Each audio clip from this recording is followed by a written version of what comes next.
We are lucky as Palestinians because we lived so many things that really shook the world as it is. So we were not like just drugged. So every now and then something happens So Israel in the first Intifada, which started end of 1987, they closed schools and universities and cultural institutions, etc., for 4 years. No schools, no universities. Now, I was teaching then at Birzeit University. I tried to do something with Birzeit to really use the new situation. They refused. They wanted to finish the curriculum. So I left Birzeit and started an institute called TAMER Institute for Community Education. One of the things that I did with others was a reading campaign that focused on reading and expression, not only reading. So they have to take and they have to give.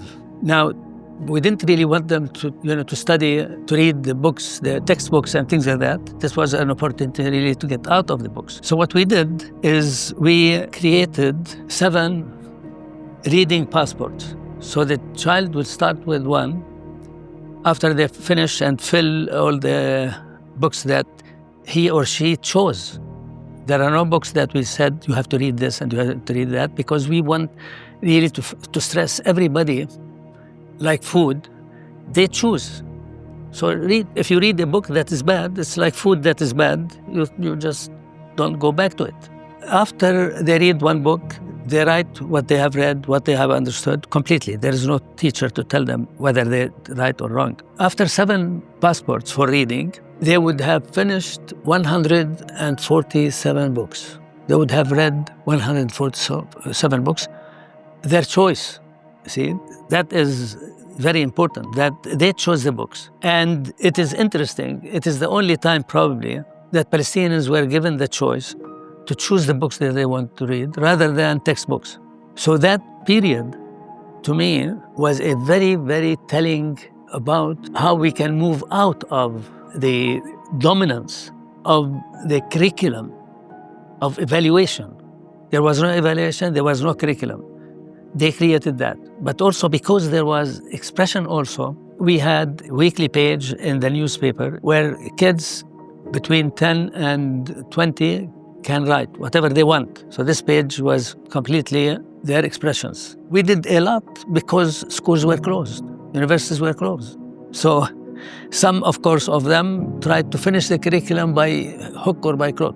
Oh, we finished the curriculum. What do you mean finish the curriculum? This idea of finishing the curriculum. So the idea here is people become creative when there is a shake-up.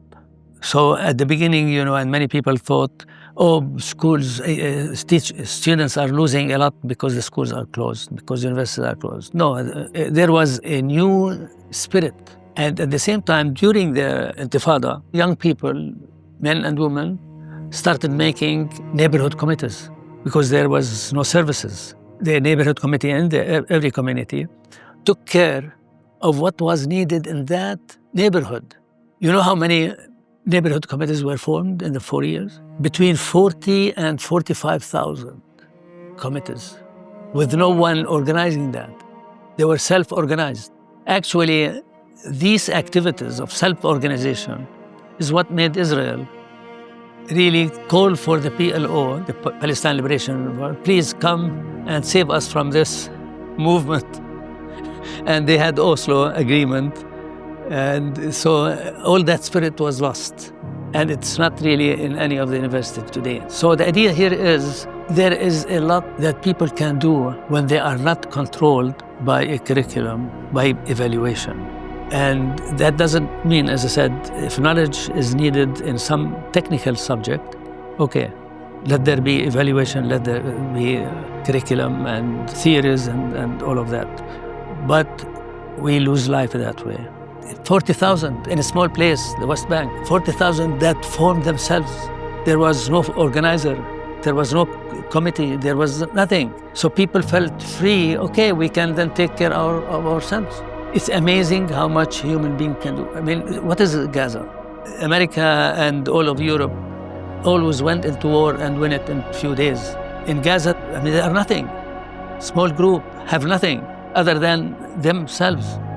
their faith, their hope, their everything, abilities as human beings. And they were not crushed. And in my opinion, Israel now is defeated from inside. I don't think the Israelis really would feel safe by being told, oh, we will really build Israel again and we do this and we do that. They have seen that a small number of people who absolutely have nothing other than what they have as human beings and as a culture and as a civilization, as a hadara. So these things are very, very crucial.